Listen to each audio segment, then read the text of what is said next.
I don't want to do anything wrong. I'm the new guy. Right. But yeah, they just welcomed me in, kind of messed with me, like jokingly. So it was good to just come in there and just be able to enjoy myself right away.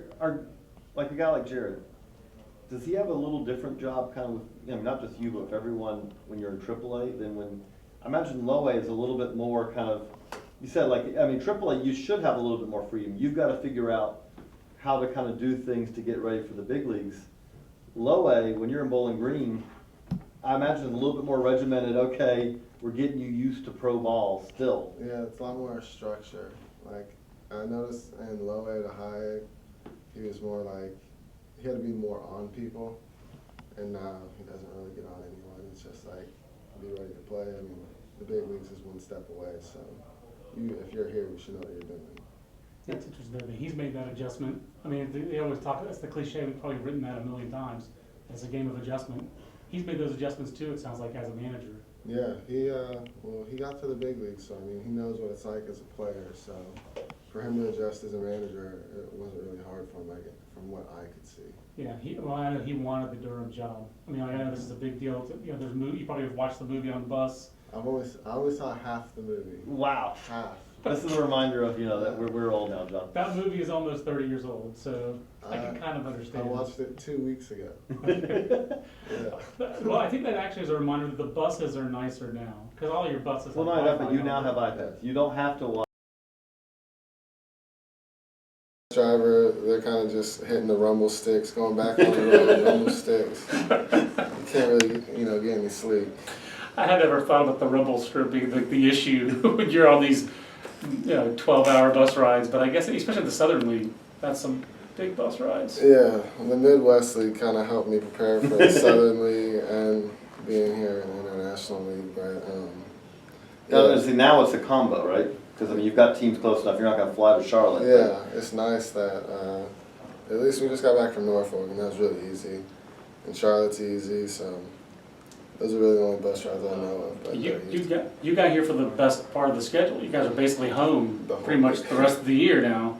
And I think 16 home games out of the last 20 games. But I did want to do. I don't think we did like an actual intro. Right. So we'll probably do like an actual intro. Make you look in the camera later. I'm going to tighten up here a little bit. Obviously, you haven't had 1,000 AAA starts or anything like that. But one of the things that jumped out to me is watching. I was at that game that Glassnose had, and there were a couple of those pitches where it felt like he threw right to where he was, like that was the pitch where he wanted, ball one or ball two. Yeah. And it does seem like, that as you go up, does the strike zone, does it feel like it gets, have you get to AA or you get to AAA and it's like, okay, I've got to make an adjustment because that pitch is no longer what it was? Or does it just depend on the ump? It really depends on the ump, because I feel like the key thing is not to get frustrated with the zone, because that's something you can't control, and that's something I'm working on right now, is not getting upset when I feel like it's a strike and they call it a ball. But It's gotta be hard. 'Cause it's like you did your pitch, you did exactly what you wanted to. Oh, okay. Yeah, you just kind of got to think about the next pitch. You can't really think, oh my God, this guy is horrible. You just have to think, all right, that wasn't a strike. Let's throw this next one for a strike. And I think it's just like learning that each ump has his own zone. He might be 2 inches in, 2 inches out. For a lefty, righty, it's going to change. So you got to understand what the ump's going to call, and you got to kind of try to make him expand it. And you've also got to, you got to kind of demonstrate that pitch in inning 4 might be what you wanted, but you don't get it in inning 1 because you haven't shown that you're doing it. Yeah, no, that's he's what he's wanting to do. And then you can slowly go more out and out or in, and then he might start calling that, and he might favor you. And I have to imagine the AAA hitters also. And that's the biggest difference probably, is that those hitters are a lot more selective.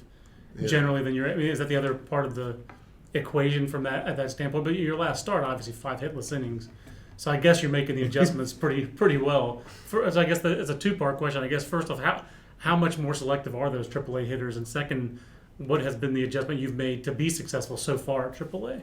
Well, I would say the hitters they look for a pitch that they want.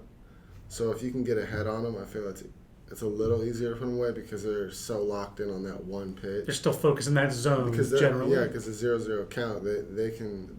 I think how their mind works is they can take a couple pitches because I might make that mistake. Gotcha. So my whole goal is to try to find out what they can hit and then just shy away from it the first 2 pitches, and then it might go to what they're looking for because they don't expect it. Right. And then, yeah, so making the adjustment from Double-A to Triple-A, I didn't feel I had to make a huge adjustment. I just felt that I needed to keep my confidence and keep just trying to throw strikes. There's things like you said. I mean, I'm sure it's every organization, but it seems like it's the Rays especially.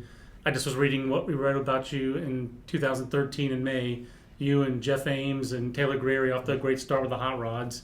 And Jared Sandberg's quotes were like very inconsistent, but from when he has fastball command, everything flows from there. And I'm sure that's still a big part of it. And you mentioned the other part of it, I guess, being just composure on the mound, controlling what you can, controlling your controllables, those kind of things. Are those still the other big focuses for you right now? Yeah, it's weird because when I was in low A, I was focused on something completely different from when I went to high, and then went to Double A, and then now being in Triple A.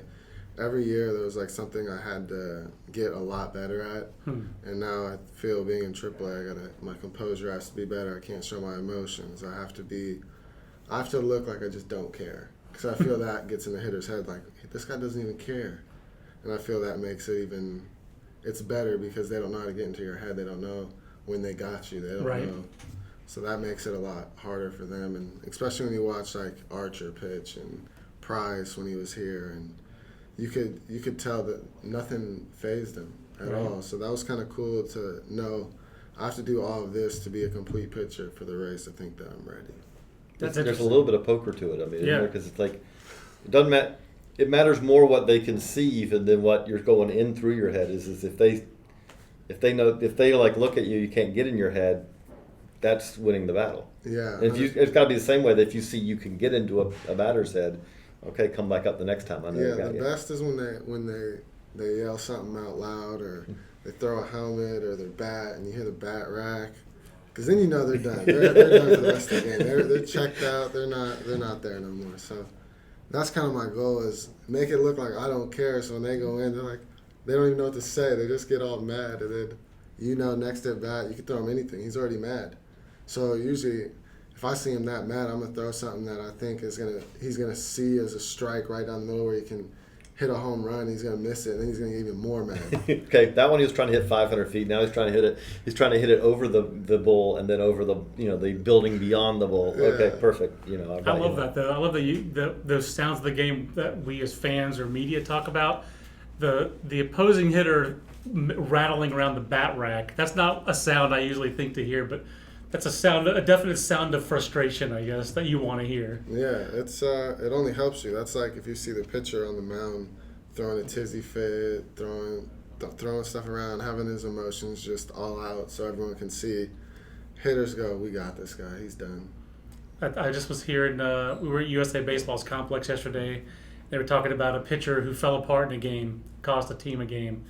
And they knew it was coming beforehand, and they're just those tells, I guess. I mean, like, what's another tell, I guess, of a hitter who's in an at-bat? Does it have to be an eye roll, or is there something physical always? Or is there another tell? Like, are there certain hitters where, like, even just the way they step out between pitches where you can tell you got them going? Usually you can tell if you get a called strike that they think's not a strike. And they're like, come on. And then my whole goal is to throw something that looks like the exact same pitch, just a little off. Because he might swing for it, and then he's going to get even more mad at the umpire. Exactly. Because he's still thinking about the last And then he's strike. focusing on the wrong. He's focusing back there when he should be. You've got him then too. You got his attention off of what you're throwing, and he already struck out because he's already talking to the ump about how terrible strike one was.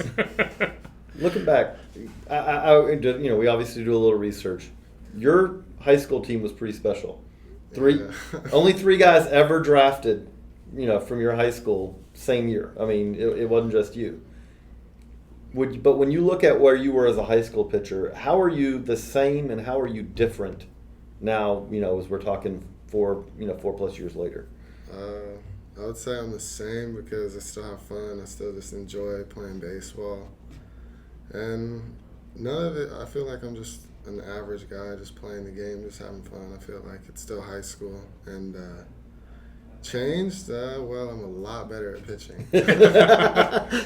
I'm guessing in high school you just rear back and throw, and it was going to work out pretty well. I had a good fastball. Yeah. Okay, that's about it. I could call it a curveball, I could call it a changeup, but There were facing- ideas Yeah, of you're facing guys that are just there to have fun. Like, so all I had to do was throw it as hard as I could, and hopefully they missed, which most of them are going to miss because they're just playing baseball to have fun, just like I was. And they were already probably thinking like, "Oh crap," you know. Yeah, they were already defeated. I remember I'm old. My brother is a little younger than me, but he faced John Rocker when he was throwing 95 in high school from the left side, and he was like, How do I get in there? you by the time you step in the box, all you're thinking of was just, Don't please get don't kill me, in. please don't Yeah. kill me. You buzz one in. They're like they're not digging in real firm. Yeah, there, I'm you sure. could throw, and the strike zone was probably as round as his table. It was huge. Effectively wild. Your wildness at that time was probably an asset. But then, like, that's one of the things we noticed with the Rays is that they do. I think JJ even asked you about this a little bit earlier. They take it slow. It's like a Pixie song, or Pacific Northwest reference would be Nirvana. Like it's just the quiet, loud. It's like slow, fast with the Rays. But I mean, like that has to be frustrating early in your career. I mean, you sign, you get the signing bonus for you. You're fortunate you got drafted high. You got a good signing bonus. You can buy whatever Jordans you want. But then you're in the GCL. Then the next year you're going to extend it for probably what seemed like forever. Yeah, How difficult of an introduction is that to pro ball? Is extended the toughest part of when you're starting pro ball, having to Yeah. go to the Appy League? Especially when you think like you're gonna get drafted and you're gonna go play in front of fans. Right. There ain't even a fan. I mean, I was gonna say in a GCL game, you are. I mean, Yeah. zero. No, if you see a fan out there, it's not a right fan. I don't know who wants to watch those games. And it was hard, but I was really lucky and fortunate to have college guys as my roommate.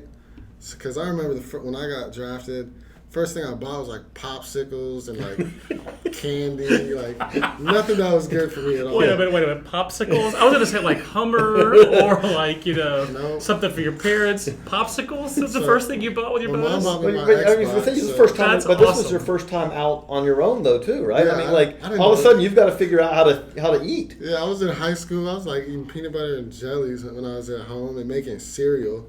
And then I go out, you expect me to make like a full course meal? No. Popsicles, drumsticks, any kind of candy I could find. Who I was your roommate at the time who's like, no, hold on. If you want to I stick had- around along. I had 3 guys that really helped me. It was Zach Butler, Dan Bream, and Theron Geith. And they were they all helped me kind of like, they'd always just look at me and laugh. Like, what are you doing, kid? I'm like, I don't know. And then they would make me food and they kind of helped me out. You need protein and you need, Yeah, they kind of like said, I don't know what you're doing, but don't eat that stuff. That's fantastic. Yeah. That is a good story. The first thing you bought, popsicles and drumsticks. I'm going to remember that one for a while. Yeah, it was an experience. And then And plus the GCL heat from the Pacific Northwest. first day I got down there, I'm in a black polo and jeans. Worst mistake of my life. I walk in there, I'm about to pass out. I just came from Seattle where it's just starting to get hot. And when I say hot, 75 degrees. Right. I come out here, it's 100. I'm like, with a heat index of 120. yeah, I'm talking to my dad like, what did I sign up for? And the It's games terrible. and the games are like at 1 in the afternoon, right? Aren't they? Yeah, it's They're right day when it games. gets hot. Not like you're playing any night games to cool things off a Or a little bit. morning game, like who wants to be out there in 110 degrees with all that humidity? It's not fun, but And it's Groundhog Day, too, isn't it? Because, I mean, nothing changes. it's the same thing every day. You just hope you don't play on the road. So when you got to the Appy League, it was like, oh my God, fans! It's not a 1 o'clock game. The Appy League probably seemed like heaven, even Yeah, though it was the Appy Appy League. League. Truthfully, I like the Appy League. It was Yeah. like a high school, like kind of vibe. It was fun. It was for my first like time actually seeing fans in the stands. So Right. I was like, I get used to this. And those fans are into it. Yeah. Those guys are invested. We have Burlington's right down the road here. I went to a Yeah. game in Bristol last month, Bristol, Virginia, and Mhm. it's a cool little, all the woods around that ballpark. It's a cool little field. I mean, you guys were what, Princeton, I guess. Princeton, yeah. I mean, the community's invested there, right? They care. Yeah, because that's Princeton Rays. That's really all that's there is that baseball field Yeah. and that team, and you get a good amount of fans, and it's cool. I mean, Was to that actually host pitch. families or was that, did you have your own place? We had host families, but we lived at a hotel, so I really enjoyed living at a hotel. And then My roommate was Oscar Hernandez, who's now Oh, in the you're- big leagues with the Diamondbacks, but he was the catcher I had in Princeton, and then my second year in Bowling Green. And You had some good catchers there because he was him. Second year in Bowling Green, you had him, and then Ariza's really good too. Rise was good. We have good catchers and up and down everywhere. They're all good. I was gonna say you've thrown to Justin O'Connor. I mean, there's a Good. Maley. Maley's, yeah. I mean, backups are just as good as the starters at catching. So how much is? I mean, as you've said, it was slow. Now it's fast. Thankfully, you've been in an organization a few years. You probably know these guys a little bit, but there's got to be a little bit of, "Hi, I'm your new pitcher." How long does it take to get on that same wavelength where you're out there and when he's calling it, okay, we're locked in. He knows what I want. I know what he wants. it's funny because I had Maley in low A with O'Connor all the way up, and I had Oscar Hernandez and Ariza Right. If you're a roommate with a guy, you're going to get on that wavelength. Yeah, so I had them all the way going up, so I didn't even have to get on a wavelength. I already got all that out in rookie ball and low A. Right. So when I went to high A, I was completely fine. When I went back to high A, completely fine. Double A, triple A, completely fine because they already know who I am. And they already remember what I do. It took maybe one game to get back on track, and then he could see what I can do, what works. What Hey, the doesn't work. changeup's a little better, or hey, the breaking ball. Okay, I'm going to use that a little. Yeah, so they made the adjustment, and then I tell them what I kind of want to do, and then as the game goes on, we kind of make adjustments throughout the game on what's working, what's not working, what just popped up. So there's a lot that goes into it, but the higher you get, the better the catchers get at talking to you and understanding what we want to do for each hitter. Because just like when the hitter goes in and tells all the guys on his team, hey, this is what I saw, this is what he has, we want to know what we think the hitter is going to be looking for, what we think he's not looking for, or what we can attack that he's just not going to get to. The other thing that seems to have changed with that, even in your time in the minors, is now even in AAA, I mean, the scouting reports and all, it's a lot more in depth. Especially with the Rays. I mean, you guys are a data-driven organization. This is an analytics organization. Yeah. I just remember 3-4 years ago going in the Bulls locker room and seeing, man, they all have iPads. So the amount of information I got, I guess, because you had the same way I was thinking, the amount of information you probably get at every level that you and your catcher have to go over probably increases at every level because you guys shift like crazy here in Durham too. Yeah, sometimes it's funny because we do shift a lot, but I feel when you see the shift, you should know you got to pitch to this guy's strength because you want him to hit it that way. That's it. So when you throw away from a guy and we have him pull, he's gonna try to pull it, but it's gonna end up going the other way because you're throwing away from him. Gotcha. And if he pulls it, I don't know what he's thinking, but that's just who he is. He's a pull hitter, so make him pull the ball. Right. And there's going to be so many guys on the right side of the field or on the left side of the field that it's going to be your advantage. So I enjoy the shift because I just pitch to the batter's strength. Right. But it's kind of crazy to see how much stuff that we have and just I don't even look at it anymore. It's so much that I just want to look at the batter, see what I see, and I'm going to go off of that. And your catcher, if there's something that you're not doing that you rely on that catcher to remind you, hey, by the way, but I also like the idea, the phrase you used, you have to pitch to the hitter's strength in some ways, but that's still, it's strength against strength. It's an aggressiveness to that mindset that I kind of like, actually. Yeah, it's kind of just, I don't know, I feel that I have a lot of good stuff to throw at a hitter to where hit it. If you hit it, who cares? That's it. It's hard to hit. Yeah. I'm going to make you do this very difficult thing. And, oh, by the way, especially if there's a shift that I have 3 defenders I trust on this side of the infield. Yeah, so if you hit it over there, just walk back to the dugout because if you get it through 3 infielders on one side. If he hits it through Tip that, my cap. exactly. He's good for him. Yeah.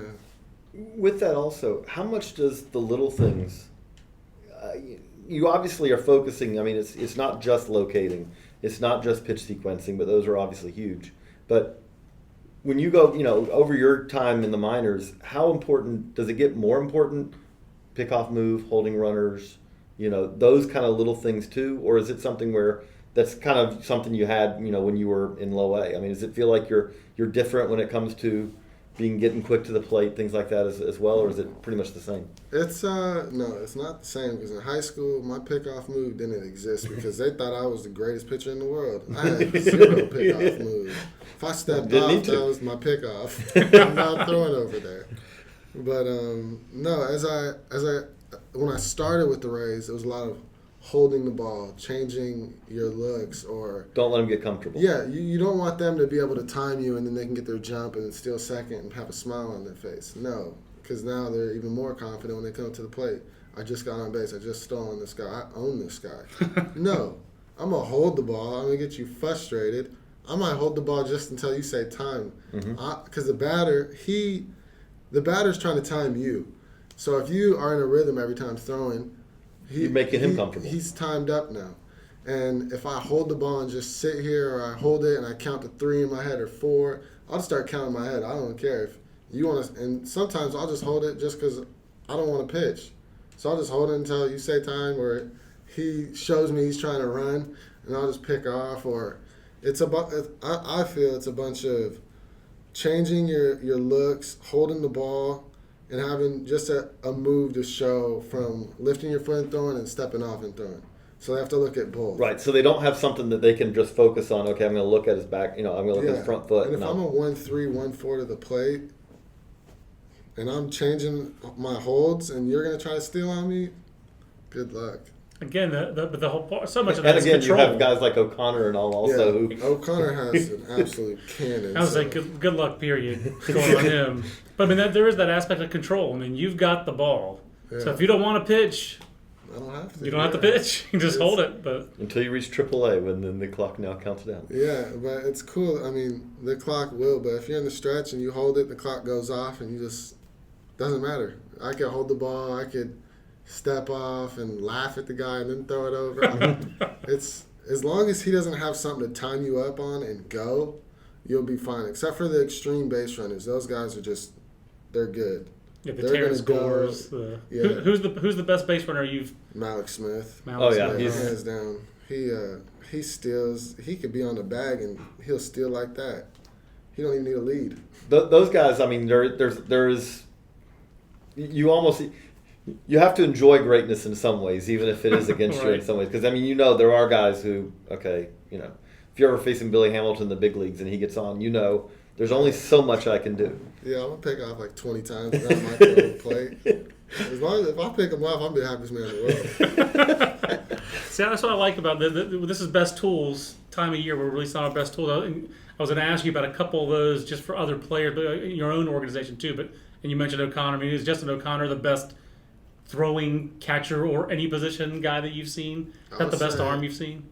Yeah, I would say he has the best arm from behind the plate that I've seen, and that's by a long shot. Okay. And I think it's Alvarez from Norfolk. He has a really good arm. Yeah. An outfield Daryl. Yeah, I think he won the AAA best. He arm did. outfield. Yeah, he should. He has an absolute cannon. And Dayron Verona is an outfielder in our AA.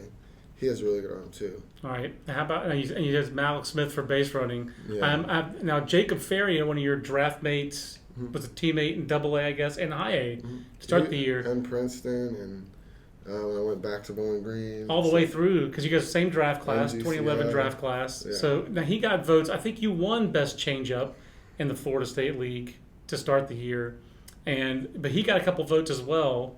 Who are some other like Rays farmhands? Best fastball, changeup, breaking ball.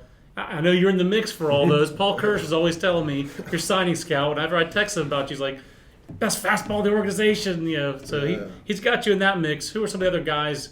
Other Rays fans can watch out for on the pitching side, especially on that maybe from that 2011 draft class. Even you guys had so many guys in that draft class who Yeah. would fit into that. Yeah, I didn't feel like a first rounder, I'll tell you that much. But, yeah, it was, let's see. I know Austin Pruitt has a really good curveball. Really good. That's kind of where I play catch with him, and that's how I learned. I was going to say, do you, Nice. I mean, how much do you, like, there is a lot, I mean, when you're teammates, there's a lot of sharing, like, especially, you find your throw partner and all, like, okay, can I pick a little bit up on the curveball from you? Yeah. Because I Can you learned pick the the changeup? curveball. I learned the curveball from Dick Bosman. We really, after the 2013 season, we really worked hard on finding a better release. I changed how I threw it. What did you do before? I mean, we'll get a. I used to throw I'll it. go get a baseball. Yeah, we'll go get a baseball. There's one sitting in my desk, that Atlantic Okay. League red, white, and blue ball.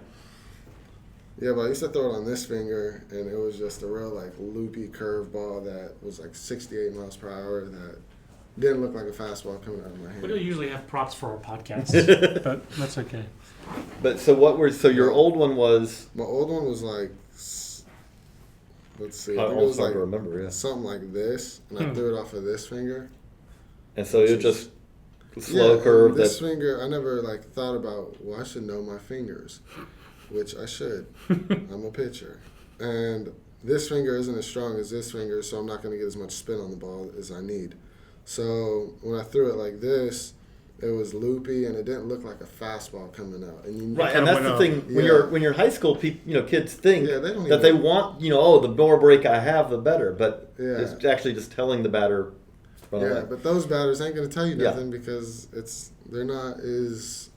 they're on the same level as you. So But knowing your fingers, I mean, like knowing which is your dominant finger, which is the stronger finger. Like you said, you kind of should know that, but that's probably never thought about That's that part when of you're in being high a school. Yeah, but That's then right. I started throwing it like this because it's a four-seam spin, and this is a really strong finger to throw it off of. So I felt like I could throw it like a fastball, it could come out like a fastball, and the spin that I would get and the spin that I would pick up on it would make it that much more effective. Because I have a really good fastball that stays through the zone, and I have a curveball that can just drop directly out of the zone. So I feel that's what I learned throwing with Pruitt was he stayed on top of it and really finished over the top to make it spin as a forcing it down, which I was working on with Dick Bosman. But when I got to AA this year, I really could focus on how he was throwing his curveball and how just by seeing his arm slot and where he's throwing, I could kind of like adjust myself to throw it the same way. Were you a little bit more on the side of it before? I used or- to, yeah, when I threw it with this finger, I used to be like out here and it was just god awful. Now I'm more over the top. I kind of want all my release points to be somewhere in here, where my fastball, slider, changeup, and my curveball. I want it all to be at the same release point, so the hitter doesn't know what's coming out until it's on him, and that makes it even that much harder. Absolutely. Because if every release point's the same, I don't know what you're going to key in on, but good luck. Right, and I mean, again, because half the time for the hitter, recognizing the curveball's coming is half the battle.